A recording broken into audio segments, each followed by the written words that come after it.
Hi hello welcome back to our family. അപ്പോൾ ഇന്നത്തെ വീഡിയോയിലേക്ക് എല്ലാവർക്കും സ്വാഗതം കേട്ടോ. ഇതെല്ലാവരും ഫേവറേറ്റ് ആയിട്ട് ഒരു ഐറ്റമാണ് കേട്ടോ, നമ്മുടെ ചക്ക എരിശ്ശേരി. ചക്കയുടെ സീസണൊക്കെ കഴിഞ്ഞോ? ഇല്ലില്ല, അപ്പോൾ എല്ലാവരുടെയും ചക്ക ഉണ്ടല്ലേ, ചക്ക ലേറ്റ് ആയിട്ടല്ലേ ഉണ്ടാവാൻ തുടങ്ങി. അപ്പോൾ ചക്ക കിട്ടുവാണെങ്കിൽ ഇതുപോലെ ഒന്ന് ട്രൈ ചെയ്ത് നോക്കണം കേട്ടോ.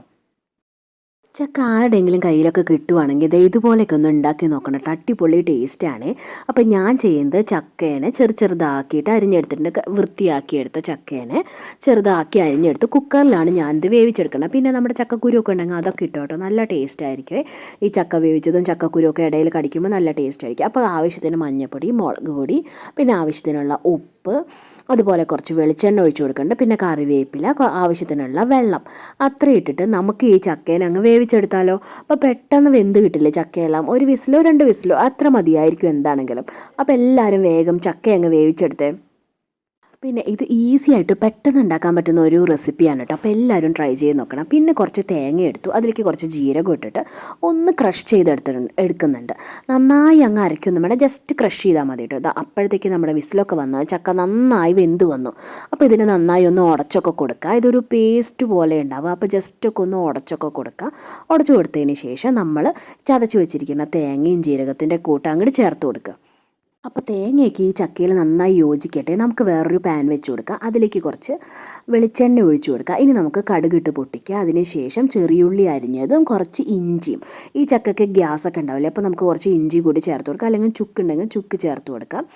പിന്നെ നമ്മൾ കുറച്ചും കൂടി തേങ്ങ ഇതിലേക്ക് ചേർത്ത് കൊടുക്കുക. ഈ ഉള്ളിയെല്ലാം വഴറ്റി കഴിഞ്ഞതിന് ശേഷം ഒരു 2 പിടി തേങ്ങ കൂടി ചേർത്ത് കൊടുക്കുക.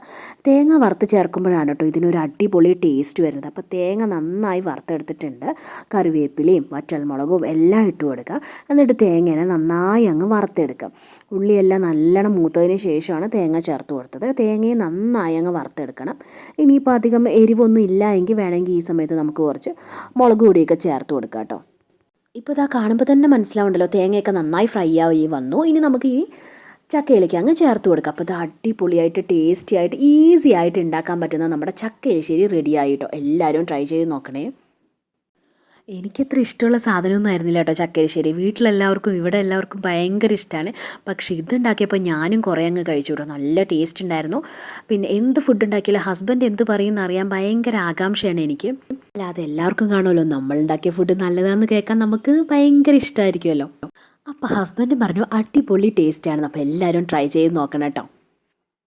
അപ്പം ഞാൻ ഈ ചക്കയെലിശ്ശേരിയൊക്കെ കൂട്ടിയിട്ട് നന്നായി ചോറൊക്കെ കൊണ്ടുപോയിട്ട് അടിപൊളിയായിട്ട് ചോറ് കഴിച്ചു. എനിക്ക് അത്ര ഇഷ്ടമില്ലാത്ത സാധനമാണ്. വീട്ടിലൊക്കെ അച്ഛൻ ഇങ്ങനെ ചൂടോടെ ചോറും ചക്കയെലിശ്ശേരിയൊക്കെ ഇങ്ങനെ കഴിക്കുന്നുണ്ട്, അച്ഛനും ചേച്ചി അമ്മ എല്ലാവരും. പക്ഷേ എനിക്കത്ര താല്പര്യം ഉണ്ടായിരുന്നില്ല. പക്ഷേ ഇപ്പോൾ ഇത് ഉണ്ടാക്കിയപ്പോൾ ഞാൻ സൂപ്പറായി കഴിച്ചു കേട്ടോ.